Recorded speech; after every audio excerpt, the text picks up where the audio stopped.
Él vivió hace más de 1300 años, pero lo que escribió parece haber sido hecho para los días de hoy. Santo Isidoro de Sevilla no solo preservó el conocimiento de su época, sino que también previó el futuro. ¿Qué dirías si te contara que este santo, mucho antes de la electricidad, mucho antes de las computadoras, ya describía un sistema que recuerda a Internet que usamos hoy? Un repositorio de todo el saber humano, donde la información podría ser accesible para todas las personas en cualquier lugar. ¿Cómo fue esto posible? ¿Fue inspiración divina? Esta no es la única revelación impresionante sobre su vida. No solo fue un sabio, fue un guerrero de la fe, luchando contra la ignorancia, uniendo todo un reino bajo el catolicismo y preparando a la Iglesia para los siglos venideros. Y al final de su vida, un evento misterioso selló su viaje de una manera que pocos conocen.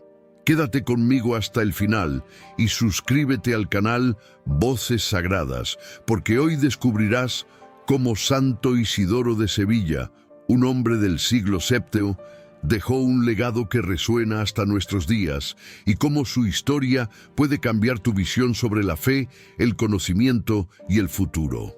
¿Comenzamos? La historia de Santo Isidoro de Sevilla comienza mucho antes de sus escritos inmortales y de su papel fundamental en la unificación del cristianismo en la península ibérica.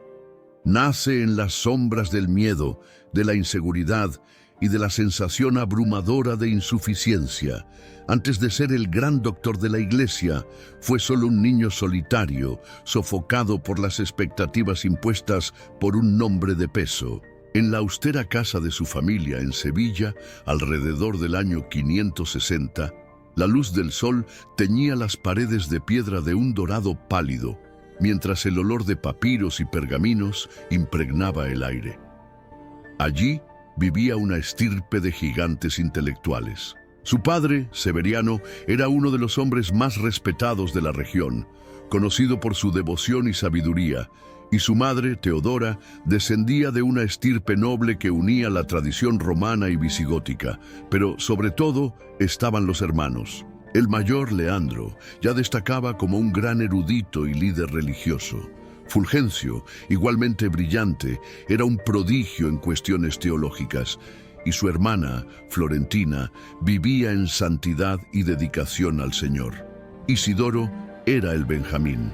Y como todo Benjamín en una casa brillante sentía el peso de la comparación. Desde muy pequeño se vio presionado a seguir los pasos de sus hermanos, pero a diferencia de ellos, su mente parecía perderse entre las letras, su atención huía ante los pesados libros y su espíritu ansiaba la libertad de correr por los campos, sentir el viento y explorar el mundo de otra manera. El estudio no le era natural y eso lo hacía sentirse menor. Todos los días, por la mañana, mientras el sonido de las páginas pasadas resonaba en la sala silenciosa, el joven Isidoro se sentaba frente a los pergaminos, intentando absorber el conocimiento que parecía tan fácil para sus hermanos. Leandro, ya un hombre hecho, se había convertido en su tutor y su rigidez en la enseñanza era implacable. Si el chico dudaba al recitar los textos, la reprimenda llegaba rápida. La mente es como un campo que hay que cultivar, Isidoro. Si no arrancamos las malas hierbas de la ignorancia, nunca cosecharemos frutos. Palabras duras para un niño que solo quería ser aceptado.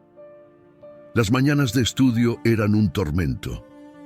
Los ojos de Isidoro recorrían las palabras, pero su mente huía más allá de las paredes, donde los sonidos del mundo real lo llamaban.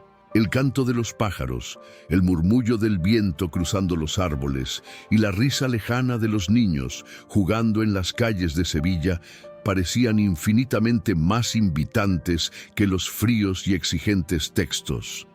Pero no podía fallar. Su hermano ya era un líder respetado de la Iglesia y un intelectual sin igual. Su padre, aún vivo, esperaba de él nada menos que grandeza. Había un destino trazado para él y no había espacio para la debilidad. Una mañana, tras otra severa reprimenda, Isidoro sintió el peso del fracaso aplastarlo. Su corazón latía fuerte, sus ojos ardían de lágrimas contenidas. No pertenecía a ese mundo de intelectuales, nunca sería como ellos. Y dominado por ese pensamiento, hizo lo impensable. Huyó. Saltó los escalones de piedra de la casa y corrió sin mirar atrás. Corrió por las estrechas calles de Sevilla, esquivando carretas, mercaderes y transeúntes. Corrió hasta que sus pies lo llevaron más allá de los muros, a un campo abierto, donde finalmente pudo respirar. La ciudad quedaba atrás, y ante él solo había el inmenso cielo y la tierra que parecía acogerlo con un abrazo silencioso. Se sentó a la sombra de un árbol y se dejó caer sobre el suelo seco. El viento tocaba su rostro como un consuelo divino.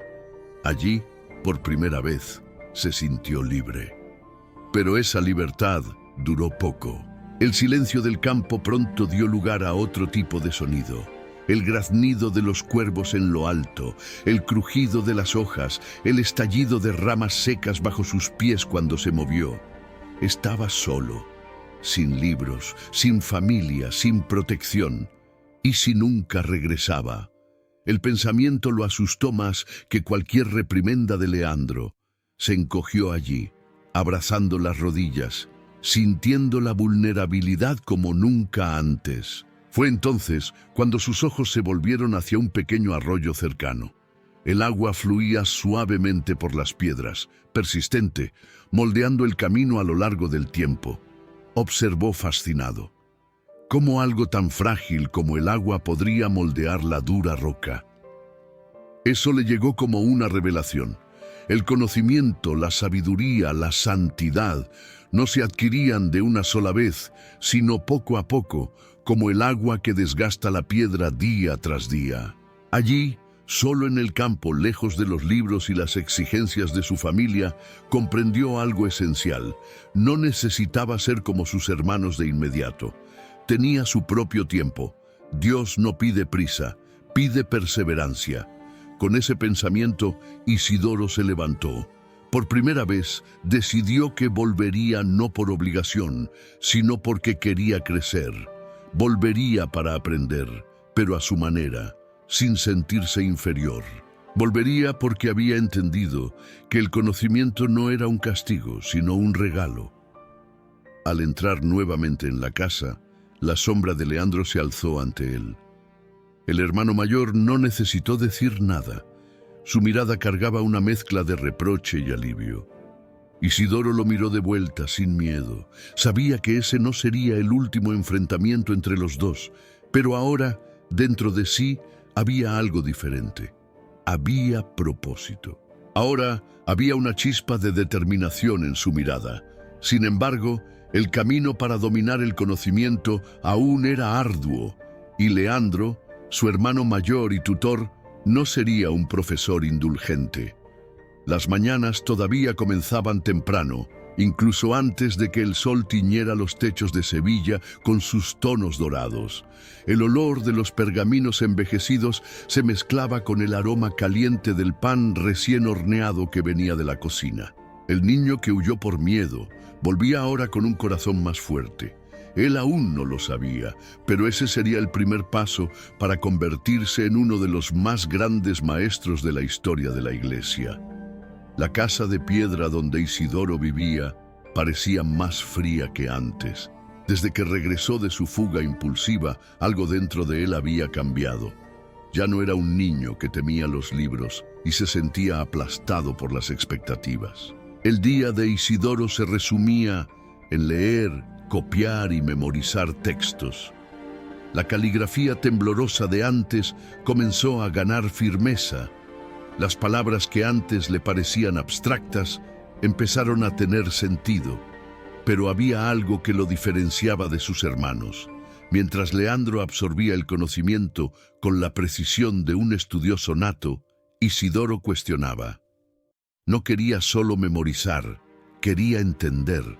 Esta búsqueda incesante por el significado de las palabras y las ideas hizo que el estudio dejara de ser un castigo y se convirtiera en un viaje personal.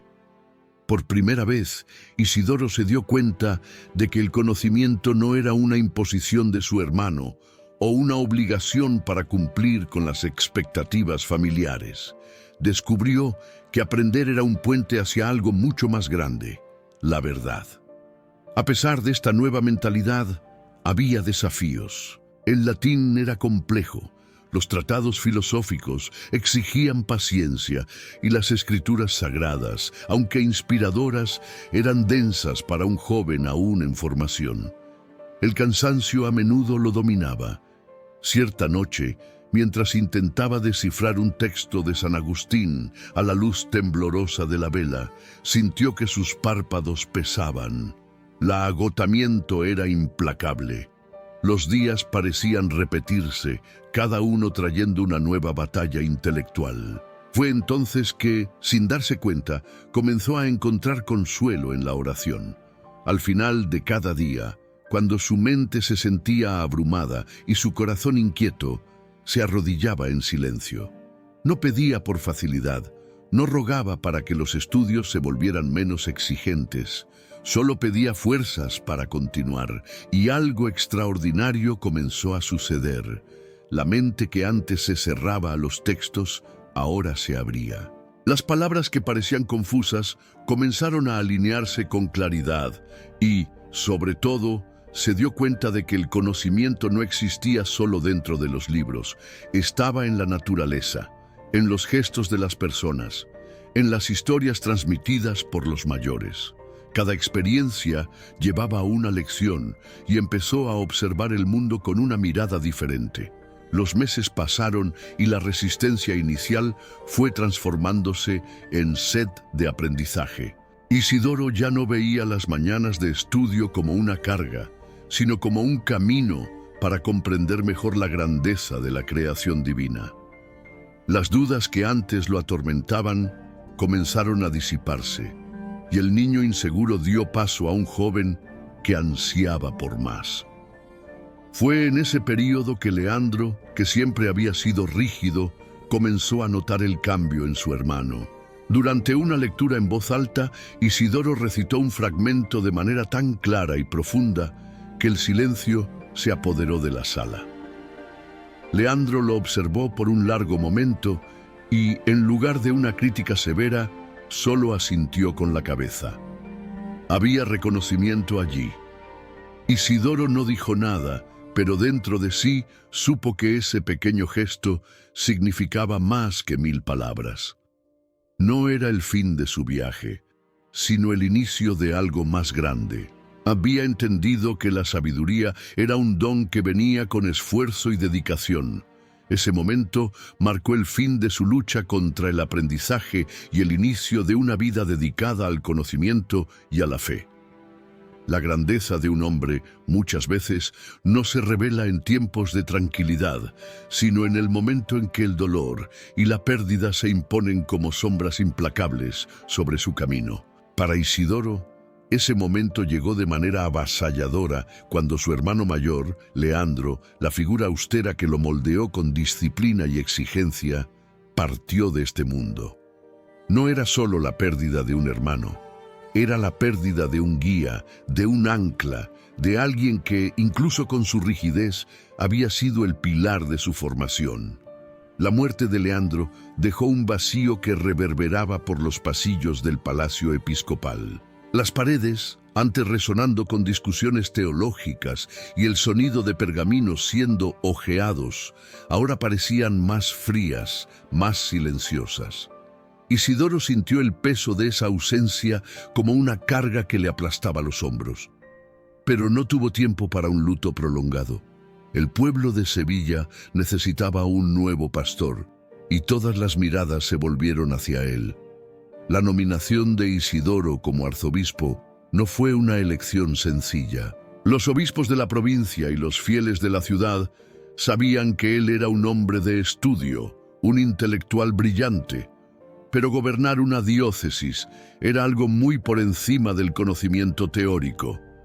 Exigía mano firme, discernimiento, sabiduría para lidiar con las complejidades políticas y espirituales de la época. Los días que siguieron a su nominación estuvieron marcados por un torbellino de emociones. Al principio, el miedo intentó atormentarlo nuevamente. Se preguntó si sería capaz de llevar la responsabilidad que había recaído sobre él. Pero esta vez no había a dónde huir. La España visigoda estaba dividida. La tensión entre católicos y arianos aún flotaba en el aire, y la Iglesia necesitaba un líder que fuera más allá de las palabras. La noche anterior a su toma de posesión, Isidoro se recluyó en la capilla del Palacio Episcopal. Las velas ardían lentamente, proyectando sombras temblorosas sobre los íconos y las columnas de piedra. Se arrodilló ante el altar y durante mucho tiempo permaneció en silencio. No pidió poder, no pidió gloria, solo suplicó por fuerza y claridad. A la mañana siguiente, cuando se vistió con los ornamentos episcopales por primera vez, sintió el peso simbólico de ese momento. Ya no era solo Isidoro, el estudioso. Ahora era Isidoro, el pastor, y un pastor necesitaba estar dispuesto a guiar a sus ovejas por el camino de la verdad, incluso cuando el trayecto fuera arduo. Su primer gran desafío llegó rápidamente. La inestabilidad política y religiosa de España exigía un liderazgo sabio y conciliador. Los visigodos, que antes seguían el arianismo, estaban poco a poco regresando a la ortodoxia católica, pero aún había resistencia, tensiones entre nobles y obispos que no aceptaban del todo ese cambio. Isidoro entendió que no bastaba con enseñar la fe. Era necesario construir puentes. No perdió tiempo. Viajó por toda la región. Se reunió con líderes eclesiásticos y políticos, escuchó sus preocupaciones y, sobre todo, utilizó la arma más poderosa que poseía: el conocimiento.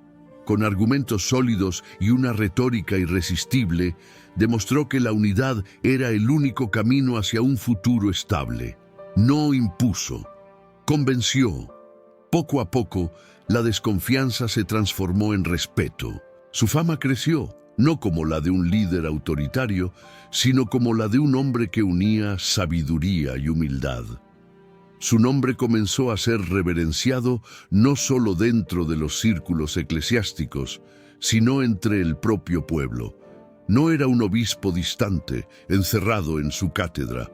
Caminaba entre los fieles, escuchaba sus dolores, hablaba su lengua. Pero, sobre todo, fue en ese periodo que Isidoro se dio cuenta de que su verdadero llamado iba más allá de la política y de la administración eclesiástica. Entendía que la ignorancia era una de las mayores enemigas de la fe. ¿Cómo podrían las personas amar verdaderamente a Dios si no lo conocieran?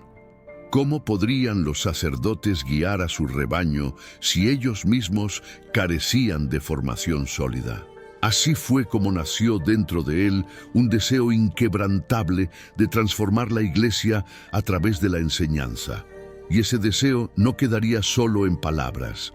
Sería el inicio de una revolución intelectual que moldearía los siglos venideros.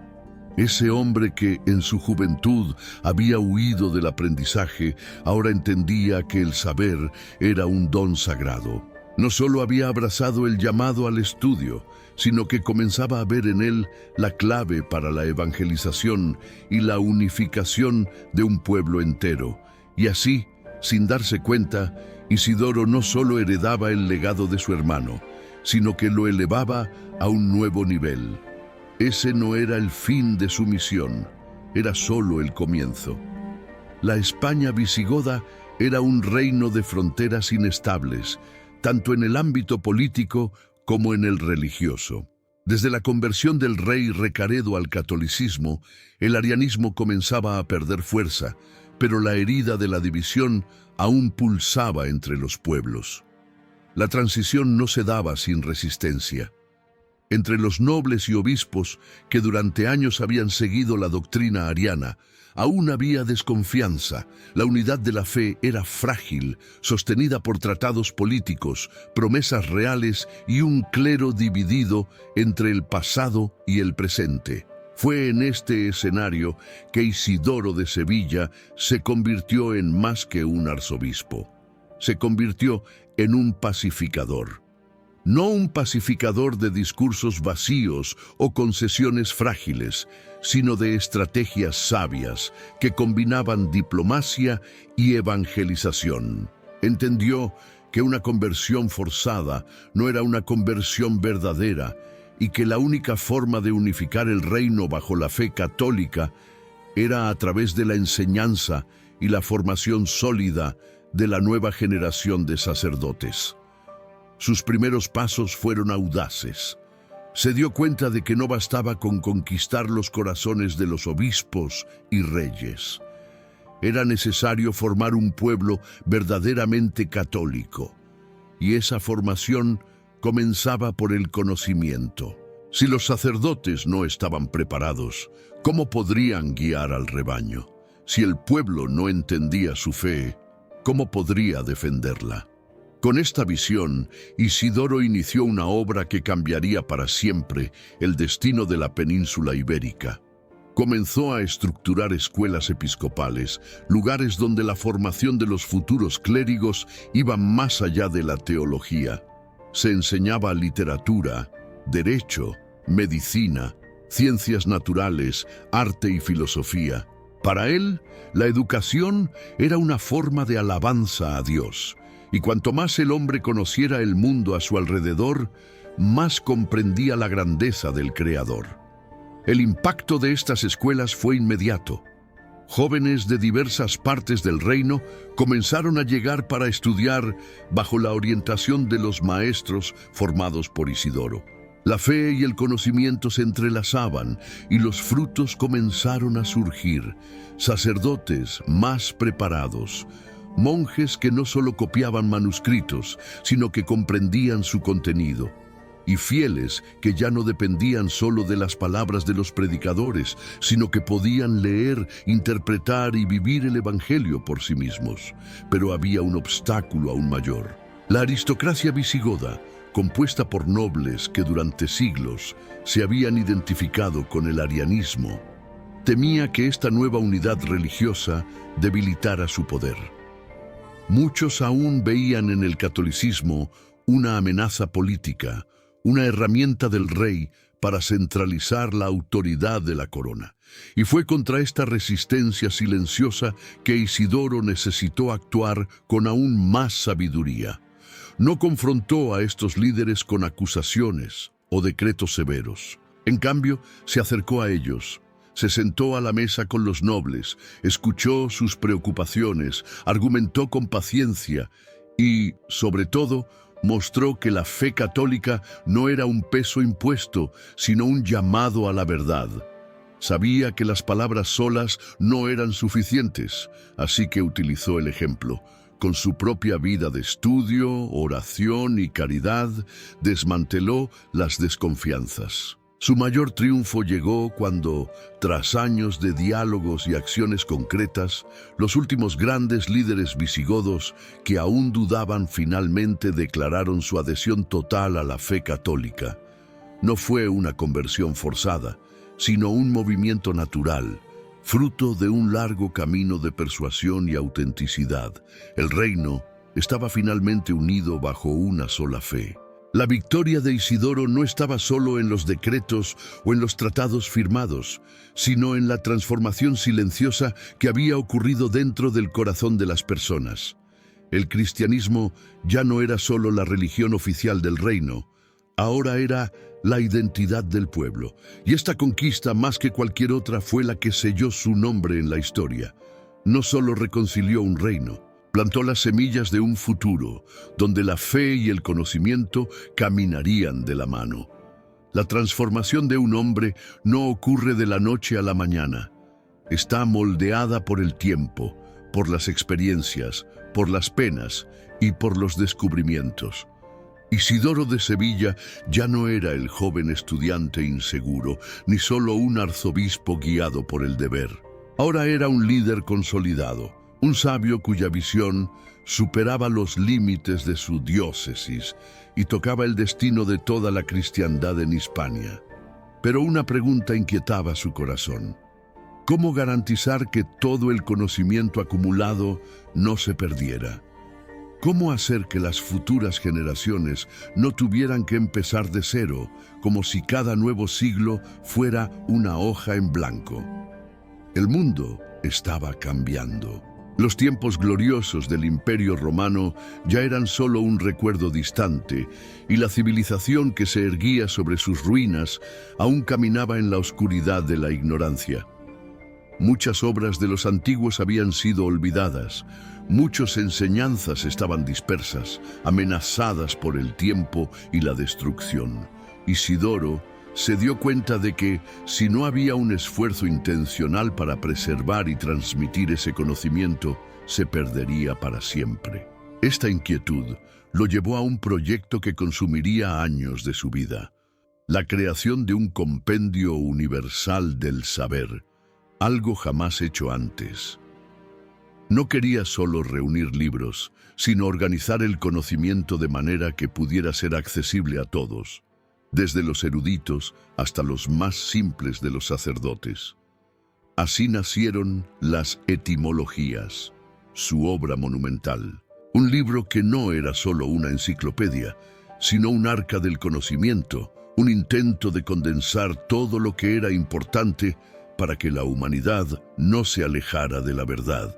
Pero el camino hacia esta grandiosa realización fue arduo. Isidoro pasaba noches en vela, escribiendo a la luz de velas que se consumían antes de que él siquiera lo notara. Sus ojos dolían, su mano temblaba tras horas sosteniendo la pluma, pero él continuaba. Cada palabra que escribía era una batalla contra la ignorancia. El proyecto no era solo un esfuerzo individual. Reunió a monjes copistas, estudiosos, discípulos que lo ayudaron en la investigación y la transcripción. Era una carrera contra el tiempo. Cada día existía el riesgo de que un antiguo pergamino se deteriorara, que un conocimiento esencial se perdiera antes de ser registrado. Los desafíos iban más allá del desgaste físico. También había la resistencia de aquellos que veían su obra como una amenaza. Algunos clérigos creían que el conocimiento secular debía ser dejado de lado, que solo los textos sagrados eran dignos de estudio. Pero Isidoro veía diferente. Para él, Dios se revelaba no solo en las Escrituras, sino también en el orden del mundo, en la matemática, en la medicina, en la historia. Su argumento era imbatible: si la ciencia nos permite comprender mejor la creación, entonces nos acerca a Dios. Y así continuó, incansable. Durante años organizó temas como gramática, astronomía, teología, arquitectura, geografía, derecho e incluso medicina. Creó una estructura que sirvió de base para la enseñanza durante toda la Edad Media. Su obra no era solo un registro del pasado, sino un faro para el futuro. Cuando finalmente completó su gran obra, ya había envejecido. Su cuerpo llevaba las señales de la extenuación, pero en sus ojos había un brillo sereno. Sabía que dejaba algo que perduraría por generaciones. Las Etimologías se convirtieron en el libro más influyente de la Edad Media, un puente entre el conocimiento de los antiguos y el mundo que estaba por venir. Siglos más tarde, incluso cuando imperios cayeran y nuevos surgieran, sus palabras aún serían estudiadas. Isidoro no construyó solo un legado de papel y tinta. Construyó un puente entre la fe y el conocimiento, entre el pasado y el futuro. Su trabajo fue la prueba de que la verdadera sabiduría no teme a la razón, sino que la utiliza para glorificar al Creador. Y así se convirtió en el maestro de maestros, el último gran sabio de la antigüedad y el primero en iluminar la Edad Media. El año era 633. Isidoro de Sevilla ya no era solo un sabio, un escritor o un líder religioso. Era la voz que unía a la Iglesia y el reino, un hombre cuya autoridad trascendía las murallas de la diócesis. Sus enseñanzas habían moldeado a sacerdotes, fortalecido la fe y preservado el conocimiento que sin él podría haberse perdido para siempre. Pero ahora, un nuevo desafío se imponía ante él, un desafío que exigiría más que palabras escritas, más que discursos elocuentes. El destino de la Iglesia en Hispania estaba en juego y tendría que guiar a la cristiandad con la sabiduría y la firmeza que solo los grandes santos poseen. Había una cuestión que sobrevolaba toda la España visigoda: cómo garantizar que la fe católica se mantuviera firme, unida y fuerte en un reino aún marcado por divisiones. Muchos reyes habían venido y partido, alianzas habían sido hechas, pero la estructura de la Iglesia necesitaba una consolidación que fuera más allá de la buena voluntad de los gobernantes. La fe no podía depender solo de la política. Era necesario establecer bases sólidas que resistieran al tiempo, a las guerras y a las ambiciones humanas. Fue con este pensamiento que Isidoro convocó el Cuarto Concilio de Toledo, un evento que cambiaría el curso de la Iglesia y definiría su influencia sobre el reino. Era su última gran misión, su obra final, aquella que sellaría su legado no solo como maestro del saber, sino como guardián de la unidad cristiana. Cuando las puertas del gran salón se abrieron, el aire estaba cargado de expectativa. Obispos de toda la península ibérica llegaron en procesiones solemnes, acompañados de sus clérigos y escribas. Nobles visigodos también estaban presentes, pues sabían que las decisiones tomadas allí afectarían directamente el equilibrio de poder entre el trono y la Iglesia. El clima era tenso. Isidoro sabía que cada palabra tendría peso, que cada decisión moldearía el futuro de la cristiandad en esa tierra. No perdió tiempo.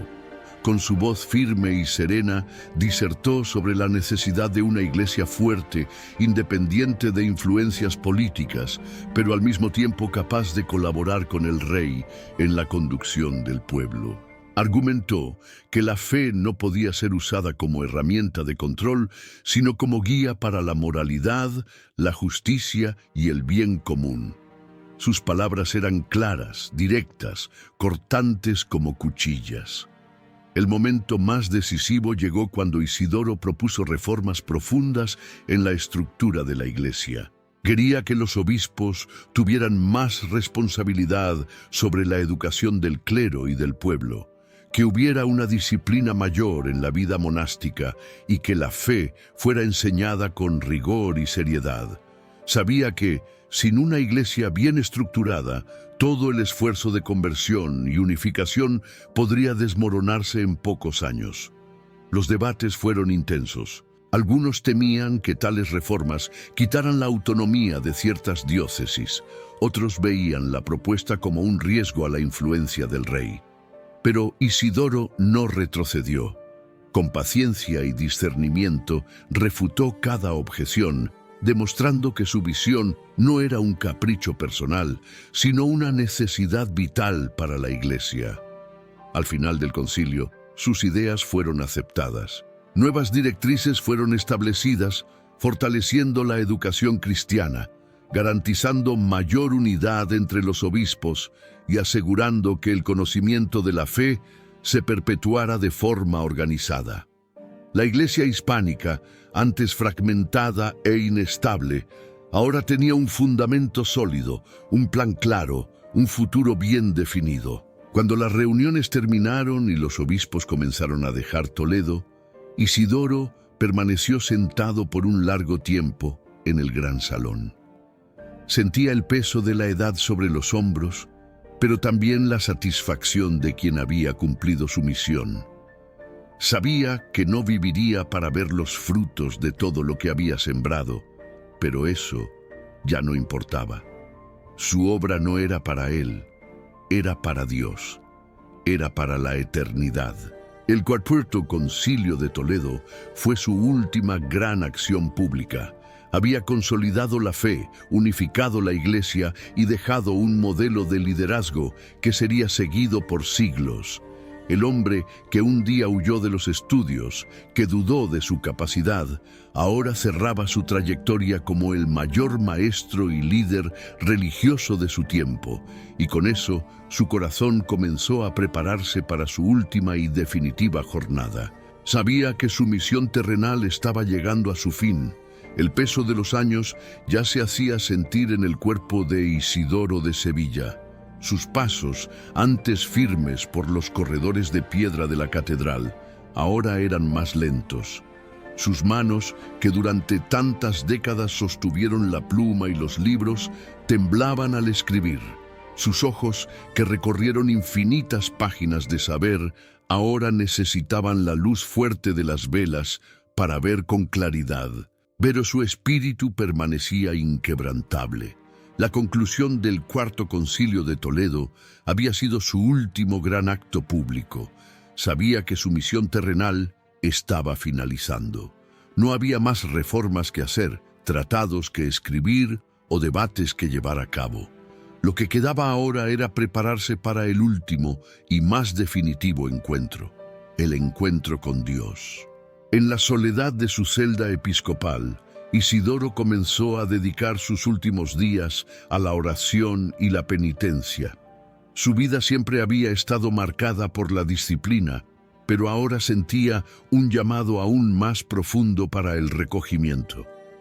Distribuyó todos sus bienes a los pobres, ordenó que su casa se abriera para que nadie pasara hambre y se retiró casi completamente de la vida pública.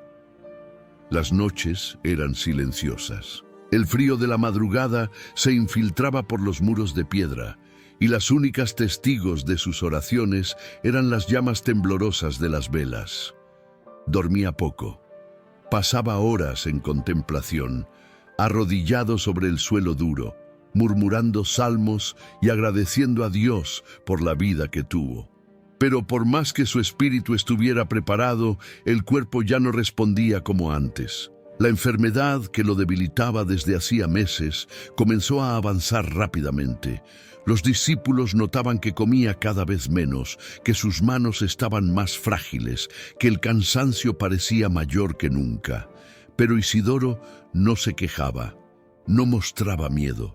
Cierta mañana se dio cuenta de que sus fuerzas se estaban desvaneciendo. Entonces pidió ser llevado a la iglesia, donde deseaba pasar sus últimos momentos. Quería morir en medio del pueblo, entre aquellos a quienes había dedicado su vida. Fue acostado sobre cenizas, como un verdadero penitente, que hizo su última confesión. Rodeado por los sacerdotes y fieles que tanto lo amaban, recibió la Eucaristía con los ojos humedecidos, pero serenos. No había desesperación, no había angustia, solo una paz profunda, la certeza de que su misión estaba cumplida. El 4 de abril de 636, su corazón, que durante toda la vida ardió por el conocimiento y la fe, finalmente reposó. El gran doctor de la Iglesia, el último sabio de la antigüedad y el primer maestro de la Edad Media, partió como vivió, humilde, en oración, rodeado por su gente. Su legado, sin embargo, no partió con él. Las escuelas que fundó, los libros que escribió, las reformas que implementó permanecieron vivas, moldeando la cristiandad por siglos. Isidoro de Sevilla no fue solo un hombre de su tiempo, fue un hombre de todos los tiempos, y así, incluso después de su muerte, su luz continuó iluminando el mundo.